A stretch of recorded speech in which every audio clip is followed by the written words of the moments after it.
हैं उनको कंटिन्यू करने के लिए।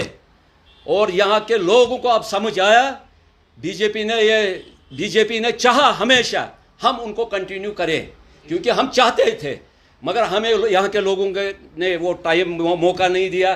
देखिए, मैं एक चीज़ आपको कहना चाहता हूँ, आज 8 महीने हो गए इलेक्शन को। मैंने भी छानपुरा से कॉन्टेस्ट किया था इलेक्शन। बड़े बड़े दावे थे नेशनल कॉन्फ्रेंस के, तो अभी नहीं लग रहे वो पूरे हो गए हैं, नंबर 1। नंबर 2, एक ही शोशा पकड़ा है उमर अब्दुल्ला ने, स्टेट वुड वापस चाहिए, स्टेट वुड वापस चाहिए।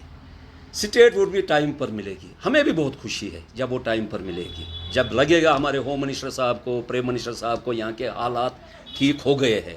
आपने रिसेंटली देखा, बड़ा एक हादसा पहलगाम में हुआ है। अब हर चीज़ का अपना अपना टाइम होता है। देखिए, जैसे इलेक्शन हुए, ये इलेक्शन कमिश्नर ने डिसाइड किया इलेक्शन कीजिए, हो गए यहाँ पर इलेक्शन। उनको लगा नॉर्मल सी यहाँ पर थी उस वक्त, तो किया इलेक्शन। अब मुझे एक चीज़ आप बताइए, ऑनरेबल एलजी साहब ने जो स्टेटमेंट दिया, उसने खुद बोला सारे डिपार्टमेंट इनके पास है, मेरे पास होम है, लॉ एंड ऑर्डर है मेरे पास। उसकी ज़रूरत अगर उमर अब्दुल्ला साहब को पड़ेगी तो मैं नहीं रोक सकता हूँ। जब भी इनको ज़रूरत पड़ेगी, मेरे पास होम है, यानी कि होम है। आप लोगों के पास जाए, लोगों के विचार देखे, लोग खुद को गालियाँ दे रहे हैं, हमने क्यों नेशनल कॉन्फ्रेंस को वोट डाला। अगर आज 8 महीने हो गए सरकार को, नज़र ही नहीं किसी जगह आती है, सरकार है कहाँ पर। मुझे बताए, खाली शोशा पकड़ा है स्टेट वुड, वो भी मिलेगी। हमारे ऑनरेबल प्राइम मिनिस्टर साहब ने वादा किया है, होम मिनिस्टर साहब ने वादा किया, अपने टाइम पर मिलेगी। आप मुझे एक चीज़ बात बताइए, एलजी साहब ने खुद इस पर प्रेस कॉन्फ्रेंस दी, हमारे पास होम है, वो एलजी साहब के पास। इससे पहले 35 केस अफसरों की ट्रांसफ़र हो गई, वो तो इसी के थ्रू हो गई। ये यहाँ के लोगों को जनाबेली भ्रम में रखता है, मेरे पास कुछ नहीं है। जिनकी ट्रांसफरें होती है वो कौन कराता है? वो खुद कराता है। ये लोगों को रखता है जनाबेली वो लॉलीपॉप मुंह में, मेरे तक कुछ नहीं है, मगर ये करना नहीं चाहते हैं कुछ। का वादा इसने किया था, बिजली का वादा इसने किया था, डेलीवेजर का वादा इसने किया था, और चावल का इसने वादा किया था। कौन सा वादा इसने पूरा किया? जिस बुनियाद पर इसने लोगों से वोट लिया, वो उनकी जनाबेली उम्मीदों पर इसने पानी फेर दिया। और लोग चाहते हैं आज बीजेपी को, मैं कहता हूं अगर इस टाइम में इलेक्शन हो जाएंगे, कम से कम हम 35 सीटें लेंगे यहां से, क्योंकि यहां के लोगों को समझ आया, यहां के लोगों के अगर हमदर्द है हमारे ऑनरेबल प्राइम मिनिस्टर साहब, उनके हमदर्द है, क्योंकि वो गरीब खानदान से वाबस्ता रखता है, उनको पता है गरीबों की क्या ज़रूरत है। और मुझे एक चीज़ बताया, मैं उमर साहब को यह कहना चाहता हूँ, इन्होंने एक प्रपोजल बनाया है, 200 यूनिट बिजली की हम फ्री कर रहे हैं अंत योजना में। मेरी बात सुनिए, ये ज़रूरी सुनिए आप मेरी बात। अंत योजना जो राशन कार्ड है, फार फ्लंग एरिया है, उधर है वो। यहाँ पर तो कश्मीर में BPL है।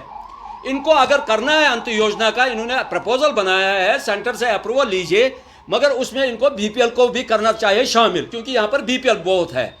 तो अंत योजना यहाँ पर नहीं है। नंबर 2, और ये नहीं चाहते हैं दिल से काम करना, ये खाली बोलते हैं हमारे पास पावर नहीं। अरे भाई साहब, ट्रांसफर कर रहे हो आप, अपने अफसरों को लगा रहे हो, और इनके MLA आजकल ऑफिसरों को गालियां देते हैं फ़ोन पर, ऑफिसर को फ़ोन करते हैं, गालियों से बातें करते हैं। उमर अब्दुल्ला को देखना चाहिए, जो इसके MLA हैं, ऑफिसरों के साथ कैसा व्यवहार कर रहे हैं और उनको गालियाँ दे रहे हैं, माँ की गालियाँ, बहन की गालियाँ। उमर अब्दुल्ला को ये चीज़ देखनी चाहिए अपने MLA में। मिलना चाहते हैं ये। आप देखिए, उमर अब्दुल्ला साहब जब चीफ मिनिस्टर बने, पहले ही उसने कम से कम 45 वो स्कॉर्पियो नए ही लाई अपने MLA के लिए। उसके लिए फंड्स थे इसको, क्योंकि भी ये जो वादे किए थे, गैस सिलेंडर का वादा किया था, बिजली ये फ्री करने का वादा किया था, कैजुअल लेबरों का किया था वादा। कौन सा काम, एक काम मुझे बताइए क्या किया इसने, मुझे बताइए। जनाब खोखला, वो लोगों को इसने इमोशनली वोट हासिल किया।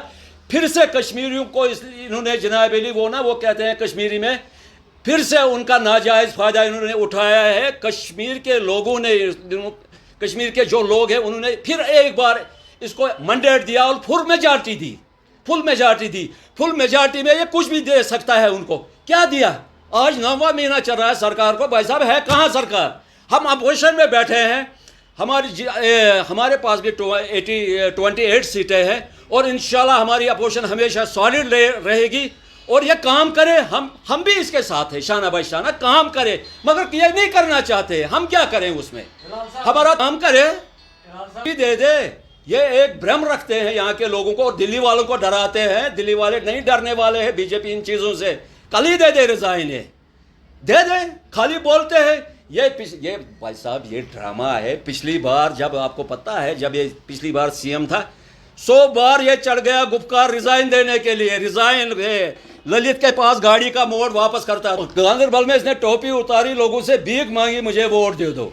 और इसने सबसे बड़ी बात ये देखे, गांधरबल के लोगों ने इसको कितना मंडेट जनाब अली दिया।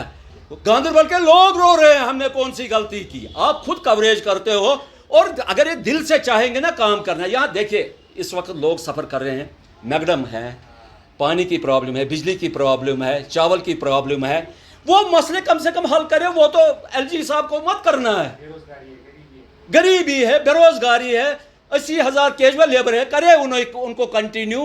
पहले मुझे ये समझ नहीं आ रहा है, जब यहाँ पर ये जनाब बेली ये यूटी नहीं थी उस वक्त तो फुल फ्लेज्ड मिनिस्टर ये 6 साल रहे, तो उस वक्त इसको अप्रूवल नहीं लानी थी सेंटर से। उस वक्त क्यों नहीं इसने किया, मुझे आप बताइए, इसने क्यों नहीं उस वक्त किया। इस वक्त ये ड्रामा लगा रहा है, नहीं जी मेरे पास कुछ नहीं है, मैं कुछ नहीं कर सकता। अरे भाई साहब तेरे पास है, पिछली बार ट्रांसफर है 128 ट्रांसफर हो गई, वो तो इसी ने की। तो हिलाल साहब एक चीज, 40 साल से जनाब अली इन्होंने यहाँ पर इख्तिदार किया, 70 साल से, और वक्त वक्त पर इन्होंने जनाब अली यहाँ के लोगों को इस्तेमाल किया।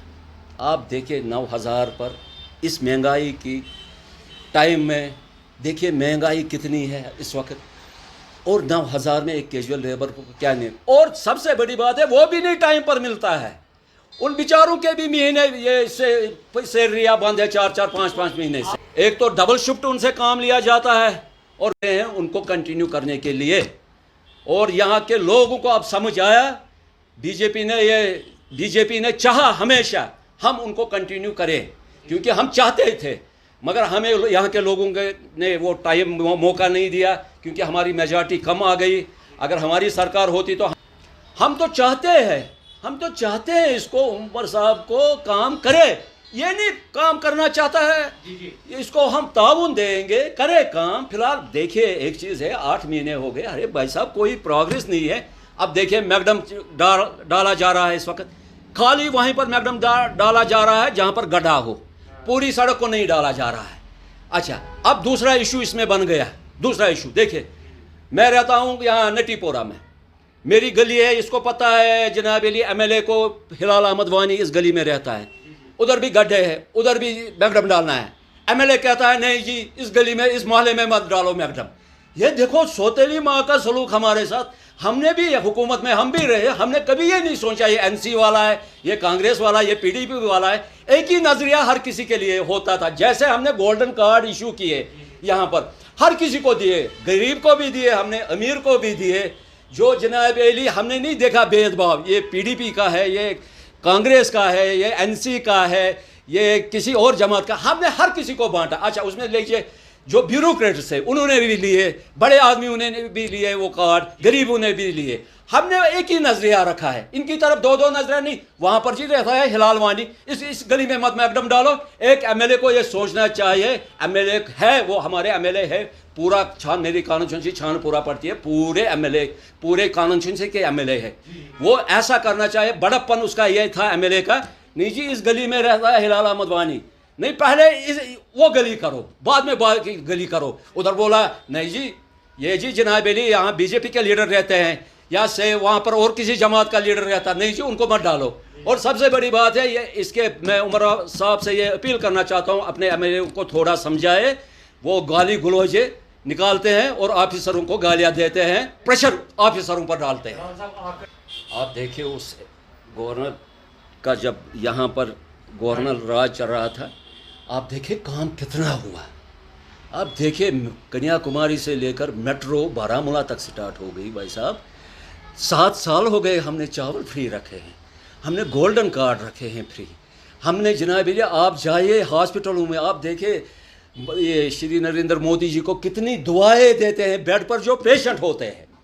आप यकीन कीजिए, मैं दिल्ली गया था, मैं गंगाराम हॉस्पिटल में था, एक को खबर लेने के लिए मैं गया था।